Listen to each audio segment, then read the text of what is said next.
শুরু করিতেছি মহান আল্লাহর নামে, যিনি পরম করুণাময় এবং অত্যন্ত দয়ালু।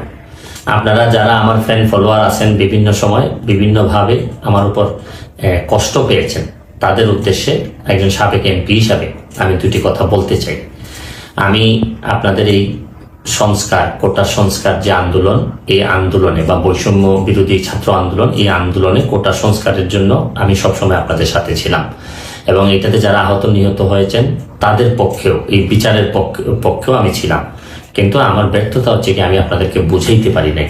এটার জন্য আমি সম্পূর্ণ ব্যর্থ হয়েছি এবং আমি এই ব্যর্থ হওয়ার জন্য আমার যারা ফলোয়ার আছেন, যারা আমাকে নিয়ে প্রত্যাশা করেছেন, সবার কাছে আমি দুঃখ প্রকাশ করতেছি। আমি আপনাদেরকে আরেকটি কথা বলতে চাই। এখন যে কাঠামোগত সংস্কার আপনারা চাচ্ছেন, দেখেন এই সংস্কারের জন্য আমি বহু বছর আগে থেকে কাজ করে যাচ্ছি। আপনারা দেখেন এই দুর্নীতির বিরুদ্ধে যুদ্ধ, গত 15 বছরে আপনারা যে 2-3 জন মানুষ দুর্নীতির বিরুদ্ধে সোচ্চার ছিলেন, এর মধ্যে হয়তো আমাকে একজন আপনারা পাবেন। আপনারা জানেন যে আমি এস আলমের বিরুদ্ধে নিজে বাদী হয়ে মামলা করছি টাকা পাচারের জন্য।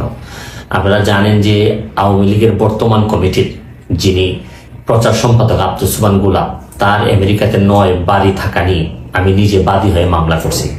আমি পুলিশের সাবেক আইজিপি বেনজিরের বিরুদ্ধে নিজে বাদী হয়ে দুদকে মামলা করছি।